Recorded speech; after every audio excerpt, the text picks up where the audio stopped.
बड़ी खबर भिंड जिले के लाहौर से, जहां पर आज सुबह नेता प्रतिपक्ष डॉक्टर गोविंद सिंह द्वारा जो हाईवे बन रहा में नगर के बाहर से निकलने वाले बाईपास का भूमि पूजन किया गया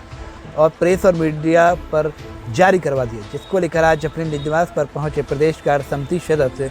रेलवे बोर्ड के सदस्य अशोक चौधरी ने नेता प्रतिपक्ष से इस कृत्य को लेकर एक प्रेस वार्ता आयोजित की और कहा, मुझे आज आश्चर्य हुआ कि 7 बार का विधायक नेता प्रतिपक्ष ऐसी ओछी हरकत कर सकता है, जिसको NH का उद्घाटन स्वयं नितिन गडकरी जी कर चुके हैं। उसका उद्घाटन करके महोदय वाहवाही लूटने लगे हैं। आगे उन्होंने कहा कि दबों में हुई तोड़फोड़ को लेकर काला दिवस मनाया गया था, तब मेरे द्वारा कहा गया था कि श्रीमती सिंधिया जी के द्वारा हम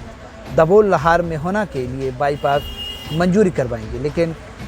उसके लिए हम मिले और महाराज से गडकरी जी को पत्र लिखाया, जिसके द्वारा ये बाईपास मंजूर किया गया है, जिसको उद्घाटन 15 सितंबर 2022 में ऑनलाइन गडकरी जी के द्वारा हो चुका है, जिसके बाद भी भोली वाली जनता को गुमराह करके वाहवाही लूटने का काम किया जा रहा है। आगे उन्होंने कहा कि अगर विधायक जी ने आज तक बाईपास के लिए किसी को भी पत्र जारी किया हो तो इस तरह के कृत्य बर्दाश्त नहीं किए जाएंगे और हम इसकी खुली शब्दों में निंदा करते हैं। इस मौके पर उनके साथ संजय शास्त्री, विनोद नहले, पूर्व पार्षद राजू रावत, जितेंद्र दुबे, दीपक शुक्ला, धर्मेंद्र सोनी, मुन्ना तेजा, ठेकेदार आदि कार्यकर्ता मौजूद रहे। 7 बार का विधायक रहा हूँ,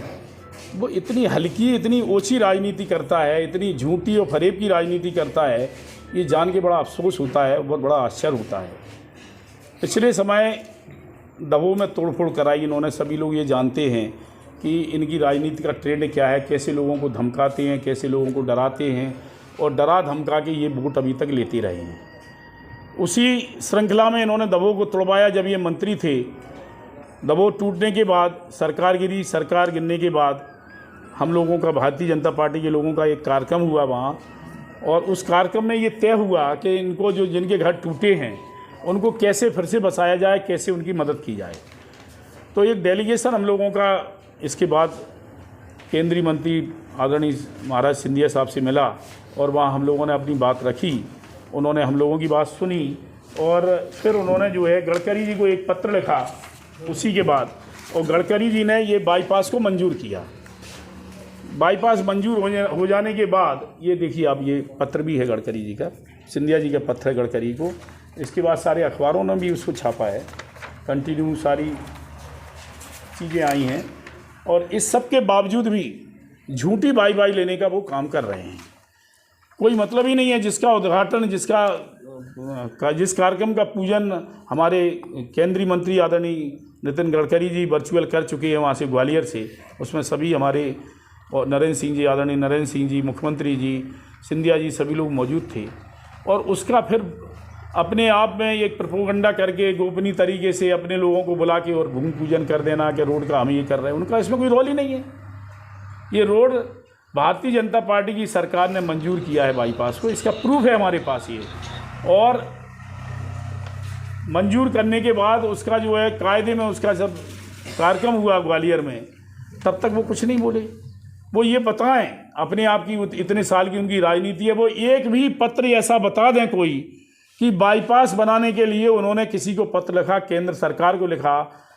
केंद्रीय मंत्री को लिखा, किसी को भी लिखा हो, उनकी कोई पहल नहीं है, ना उन्होंने ये बाईपास बनवाया है।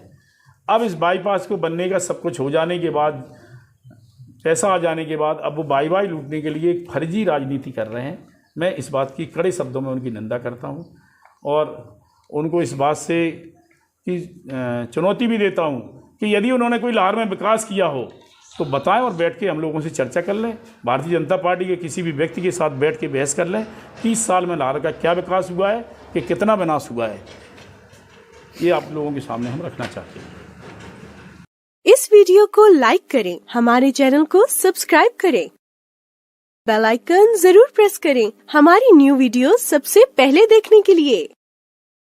सब्सक्राइब करने के बाद ना घंटी बजा देना, ताकि जब भी मैं कोई न्यू वीडियो अपलोड करूं तो तुम्हारे फोन की घंटी भी बजे।